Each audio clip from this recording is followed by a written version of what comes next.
Bonjour à tous, à toutes et aux autres. Aujourd'hui, je vous parle d'un sujet de tantra et notamment de cet élément fondamental dans la pratique du tantra qui est la lenteur.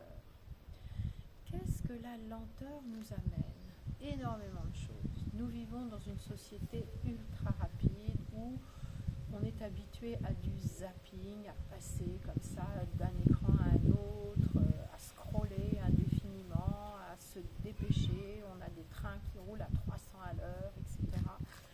Et le tantra, au contraire, va nous inviter à ralentir, mais ralentir vraiment. Par exemple, on a des pratiques autour de ce style de marche qu'on appelle la marche afghane, qui est vraiment une marche d'une extrême lenteur qui va vous permettre de sentir vos appuis, de dérouler le pied, de sentir tous les micro-mouvements qui sont nécessaires pour passer d'un pied sur l'autre. Et ça va vous amener à une perception, à un ressenti corporel qui va vraiment être différent, parce que d'habitude nous ne sommes pas dans notre corps, d'habitude nous ne sommes pas présentes à ce que nous sentons dans notre corps.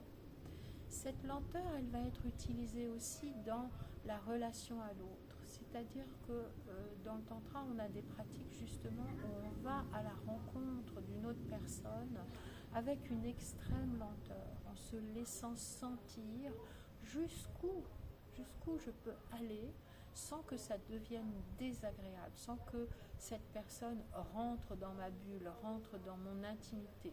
Du coup, ça me permet d'être à l'écoute de mes limites et de les poser, de dire stop, là ça suffit, n'avance pas plus, pour moi c'est confortable comme ça.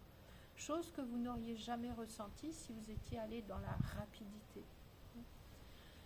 Et bien sûr, cette lenteur, elle peut être transposée dans la sexualité, puisque vous avez cette pratique sexuelle qu'on appelle le slow sex, qui est une pratique où finalement on est dans une extrême lenteur, voire une immobilité, qui vous permet de ressentir ce qui se passe, de ressentir les enjeux de la sexualité, de vraiment même nommer, pourquoi pas nommer avec votre partenaire ce qui se passe en vous. Donc cette lenteur, elle est vraiment fondamentale. On a aussi dans le tantra, et j'en ai parlé, ces danses, soit le latihan, soit le tandava, ces danses qui sont faites de mouvements extrêmement lents, comme si on était dans un film au ralenti, et qui vous permettent justement à la fois de retrouver une connexion à votre corps et à la fois de déployer votre créativité, votre liberté dans cette espèce de douceur, d'enveloppement, de bulle, de présence à soi qui est si précieuse pour nous nourrir. Nous avons besoin d'être connectés à nous-mêmes, d'être dans notre ressenti corporel pour une bonne santé physique, mentale et spirituelle.